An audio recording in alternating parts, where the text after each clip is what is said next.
বিশ্ব রাজনীতির দাবার বোর্ডে এমন এক চাল চালছে বাংলাদেশ ও ইরান, যা দেখে খোদ পেন্টাগন থেকে শুরু করে দিল্লির সাউথ ব্লক পর্যন্ত থমকে গেছে। আমরা জানি হরমুজ প্রণালী হলো বিশ্বের জ্বালানি তেলের প্রধান ধমনী, আর এই ধমনী নিয়ন্ত্রণ নিয়ে যখন একটি নতুন মেরুকরণ তৈরি হয়, তখন পৃথিবীর মানচিত্র বদলে যাওয়ার উপক্রম হয়। ভিডিওটি শেষ পর্যন্ত দেখুন, কারণ আজ অনেক গোপন তথ্য ফাঁস হতে যাচ্ছে। গুঞ্জন উঠেছে হরমুজ প্রণালীর কৌশলগত অবস্থানে বাংলাদেশের অংশগ্রহণ এবং ইরানের সাথে এক নতুন সমঝোতা নিয়ে। এই সমঝোতা কি কেবল বাণিজ্যিক, নাকি এর পিছনে লুকিয়ে আছে কোনো গভীর সামরিক রণকৌশল? কেন এই খবরে ভারতের নীতি নির্ধারকদের কপালে চিন্তার ভাঁজ পড়েছে? কেন বলা হচ্ছে মধ্যপ্রাচ্যে ভারতের কয়েক দশকের আধিপত্য এখন হুমকির মুখে? মাত্র 21 মাইল প্রশস্ত এই সরু জলপথ দিয়ে প্রতিদিন বিশ্বের মোট চাহিদা 20 থেকে 30% খনিজ তেল পরিবাহিত হয়। সৌদি আরব, ইরাক, সংযুক্ত আরব আমিরাত এবং কুয়েতের মতো দেশগুলোর জীবনরেখা হলো এই জলপথ।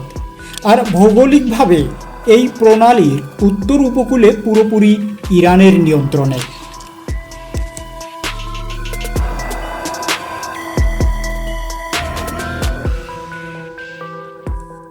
ইরান যখন বিশ্বের কোনো পরাশক্তির সাথে দ্বন্দ্বে জড়ায়, তাদের প্রথম হুমকি থাকে হরমুজ প্রণালী বন্ধ করে দেব।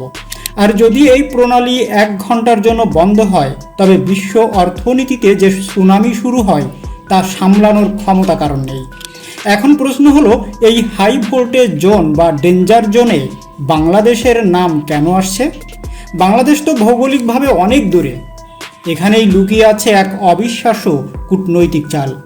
গত জুনে যুক্তরাষ্ট্র ও ইসরায়েলের সঙ্গে হওয়া 12 দিনের তীব্র সংঘাত থেকে ইরান কিছু শিক্ষা নিয়েছিল। এর পরের কয়েক মাসে তাদের সামরিক ও নিরাপত্তা প্রতিষ্ঠানগুলো নিজেদের সক্ষমতা পুনর্গঠন করেছে এবং বৃহত্তর সংঘাতের জন্য প্রস্তুতি নিয়েছে। যুক্তরাষ্ট্র ও ইসরায়েলের হামলার জবাবে ইরান যুদ্ধের ভৌগোলিক বিস্তৃতি বাড়িয়েছে। তারা কয়েকটি উপসাগরীয় আরব দেশে ড্রোন ও ক্ষেপণাস্ত্র হামলা চালিয়েছে এবং হরমুজ প্রণালী অবরোধ করেছে। বড় ধরনের যুদ্ধ সাময়িকভাবে থেমে গেলেও ইরান আঞ্চলিক অবকাঠামোর উপর সীমিত হামলা বা তেল গ্যাস পরিবহনের পথ ব্যাহত করে যুক্তরাষ্ট্রের মিত্রদের উপর চাপ সৃষ্টি করার ক্ষমতা ধরে রাখবে। তবে গত কয়েক বছর ধরে ঢাকা এবং তেহরানের মধ্যে সম্পর্কের এক নতুন বসন্তকাল শুরু হয়েছে। বাংলাদেশ তার সবার সাথে বন্ধুত্ব নীতির অধীনে মধ্যপ্রাচ্যের সব পক্ষের সাথে ভারসাম্য বজায় রেখে চলেছে। কিন্তু সম্প্রতি ইরানের পক্ষ থেকে বাংলাদেশকে এক বিশেষ প্রস্তাব দেওয়া হয়েছে বলে জানা যাচ্ছে।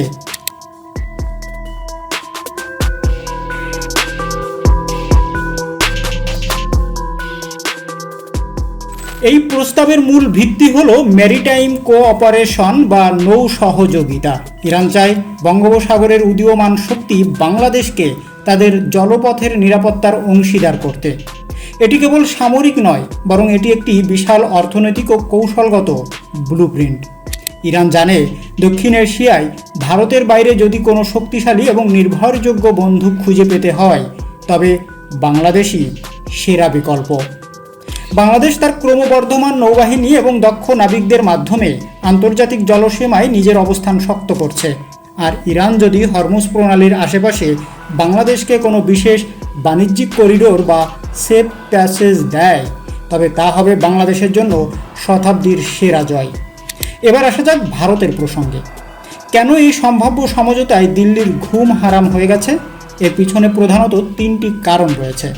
প্রথমত, চাবাহার বন্দরের ভবিষ্যৎ। ভারত শত শত কোটি ডলার বিনিয়োগ করে ইরানের চাবাহার বন্দর তৈরি করেছে, যাতে পাকিস্তানের সাহায্য ছাড়াই আফগানিস্তান এবং মধ্য এশিয়ায় পৌঁছানো যায়।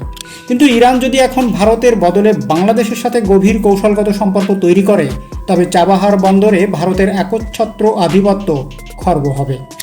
দ্বিতীয়ত, শক্তির ভারসাম্য। ভারত নিজেকে ভারত মহাসাগর এবং আরব সাগরে একমাত্র নেট সিকিউরিটি প্রোভাইডার বা প্রধান নিরাপত্তা দাতা হিসাবে দাবি করে।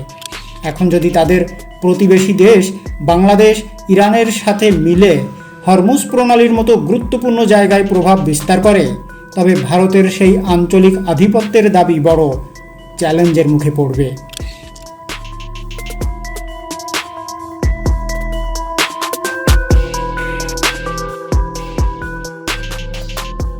তৃতীয়ত, জ্বালানি নিরাপত্তা। ভারত ইরানের তেলের উপর নির্ভরশীল ছিল, কিন্তু আমেরিকার চাপে তারা তেল কেনা কমিয়ে দিয়েছে। অন্যদিকে বাংলাদেশ অত্যন্ত কৌশলে ইরানের সাথে জ্বালানি সহযোগিতা বজায় রাখার চেষ্টা করছে। ভারত ভয় পাচ্ছে হরমুজ প্রণালীতে বাংলাদেশ যদি কোনো অগ্রাধিকার পায়, তবে জ্বালানি বাণিজ্যে বাংলাদেশ ভারতকে পিছনে ফেলে দেবে। অনেকে ভাবতে পারেন, বাংলাদেশ কি আসলে এই খেলায় টিকে থাকতে পারবে? উত্তর লুকিয়ে আছে বাংলাদেশের ব্লু ইকোনমি ভিশনে।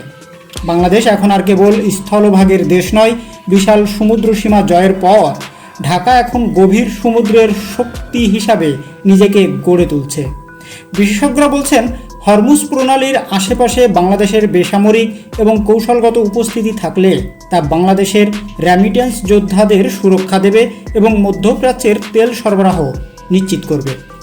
বাংলাদেশ কোনো পক্ষ নিচ্ছে না, বরং তারা ইরানের সাথে এমন এক অর্থনৈতিক জোট যাওয়ার চেষ্টা করছে যা সরাসরি আমেরিকার বা ইসরায়েলের বিপক্ষে যায় না, কিন্তু বাংলাদেশের নিজস্ব শক্তি বৃদ্ধি করে।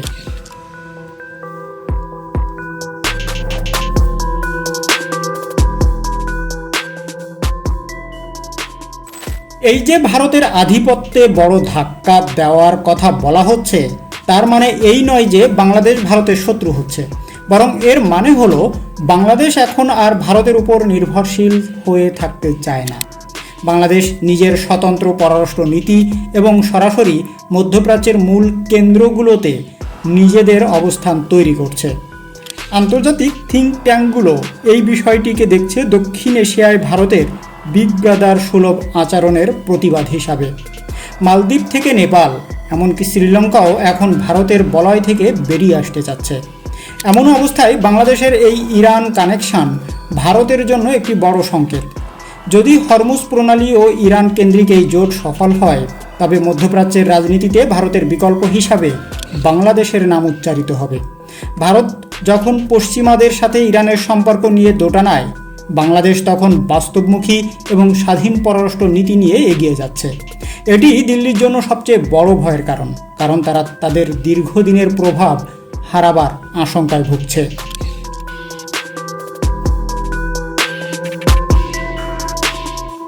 পরিশেষে বলতে হয়, হরমুজ প্রণালী এবং ইরান বাংলাদেশ সম্পর্ক কেবল একটি সাধারণ সমঝোতা নয়, এটি হতে যাচ্ছে আগামী দশকের ভূ রাজনৈতিক টার্নিং পয়েন্ট। বাংলাদেশ যদি এই কঠিন পথে সফলভাবে এগিয়ে যেতে পারে, তবে আমরা দেখব এক নতুন বাংলাদেশকে, যারা কেবল দাতা দেশগুলোর সাহায্য প্রার্থী নয়, বরং বিশ্ব বাণিজ্যের নিয়ন্ত্রণকারী। ভারতের ঘুম হারাম হওয়া স্বাভাবিক, কারণ তারা এতদিন দক্ষিণ এশিয়াকে নিজেদের উঠান মনে করত।